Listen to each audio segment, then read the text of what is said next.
வணக்கம் நண்பர்களே. மை வி3 ஆர்ட்ஸ்ல பிரச்சனை போய்கிட்டு இருந்த நேரத்துல எந்த ஒரு ஆதரவுமே இல்லாம நிர்கதியா நின்றுகிட்டு இருந்த ஒட்டுமொத்த உறுப்பினர்களுக்கும் ஒரு ஆதரவா வந்தவர் தான் கார்த்திக் பிள்ளை அவர்கள்.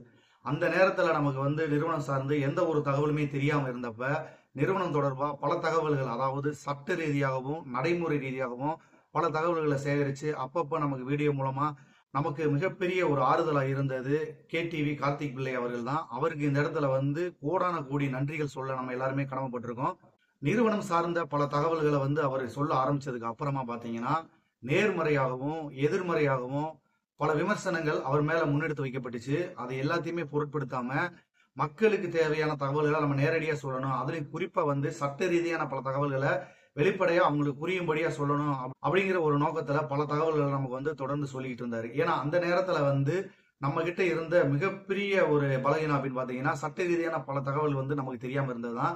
அதை முழுமையா நம்ம கிட்ட கொண்டு சேர்த்தவர் கேடிவி கார்த்திக் பிள்ளை அவர்கள். நம்ம நிறுவனத்துக்கு எதிராக பல பேர் பல தவறான கருத்துக்களை முன்னெடுத்து வச்சு அதுதான் உண்மை அப்படின்னு சொல்லி நம்ப வைக்க முயற்சி பண்ணாங்க.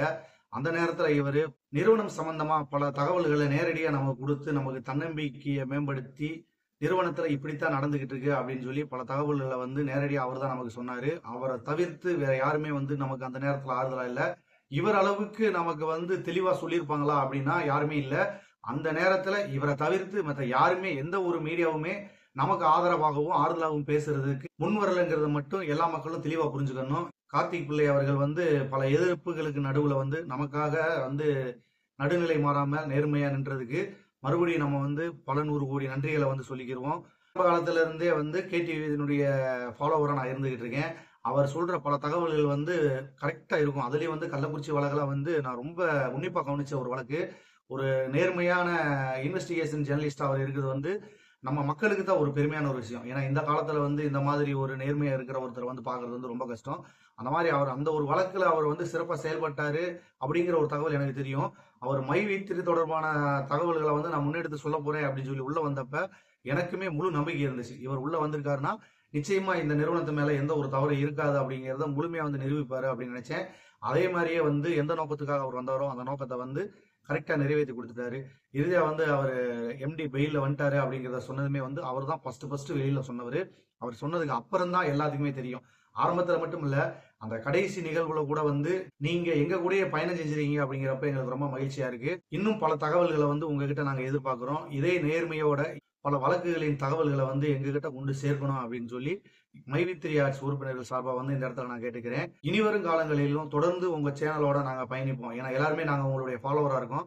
இன்னும் பல தகவல் உங்கள்கிட்ட எதிர்பார்க்கிறோம். இதே மாதிரி தொடர்ந்து எங்களுக்கு தகவல் கொடுத்துக்கிட்டே இருங்க. மை3 ஆர்ட்ஸை பொறுத்தவரையில எம்டி வெளியில வந்துட்டாரு. இன்னும் எந்த ஒரு தகவலுமே வெளியில வராம இருக்கு. என்ன பண்ணிக்கிட்டு இருக்காங்க நிறுவனத்துல, எம்டி ஏன் பேச மாட்டேங்கிறாரு அப்படின்னு சொல்லி ஒவ்வொருத்தரும் ஒவ்வொரு விதமா கேள்வி கேட்டுட்டு இருக்காங்க. நீங்க இப்போதைக்கு பொறுமையா இருக்கிறது மட்டும்தான் ஒரே வழி. இப்போ அவர் இடத்துல இருந்து நீங்க யோசிச்சு பாருங்க. இந்த மாதிரி ஒரு சூழ்நிலையில நீங்க இருந்துட்டு வெளியில வந்தீங்கன்னா உங்களுக்கு எவ்வளவு பிரச்சனைகள் இருக்கும் அப்படிங்கிறத யோசிச்சு பாருங்க. சட்ட ரீதியான பல பிரச்சனைகளை நம்ம எதிர்கொள்ள வேண்டியது இருக்கு. அது தொடர்பா விளக்கமான ஒரு வீடியோ அடுத்து நான் போடுறேன். அதில் நீங்க பார்த்து தெரிஞ்சுக்கோங்க. சரி நண்பர்களே, மீண்டும் இது மாதிரியான ஒரு பயனுள்ள ஒரு தகவலோட நான் உங்களை சந்திக்கிறேன். மெய்ப்பொருள் காண்பதறிவு. வாழ்க வளமுடன். இப்போ வினோத் அண்ணா சொல்கிறது பார்த்தீங்கன்னாக்கா 100% உண்மைங்க. உண்மையாகவே நம்ம கார்த்திக் பிள்ளை சார் மட்டும் இல்லை அப்படின்னாக்கா கண்டிப்பாக நம்ம மை3 மக்களில் ஒரு சில பேர் சூசைட் அளவுக்குலாம் கண்டிப்பாக போயிருப்பாங்க. அதெல்லாம் நம்ம கார்த்திக் பிள்ளை சார் கண்டிப்பாக தடுத்து நிறுத்திட்டாரு அப்படின்னு தான் சொல்லணும். ஏன்னா அந்தளவுக்கு நம்ம மை3 ஆர்ட்ஸுடைய உண்மை நிலவரத்தை அடிக்கடி மக்களுக்கு சொல்லி நம்ம கம்பெனி மேலே இன்னும் நம்பிக்கையை உண்டாக்கிட்டாரு. அதனால் அந்த பிரச்சனைகள் எதுவும் நடக்கலை. அதனால் கார்த்திக் பிள்ளை அவர்களுக்கு நன்றி சொல்ல கடமைப்பட்டுருக்கிறோம். மை3 உறுப்பினர்கள் சார்பாக கோடான கோடி நன்றிகள். தேங்க்யூ.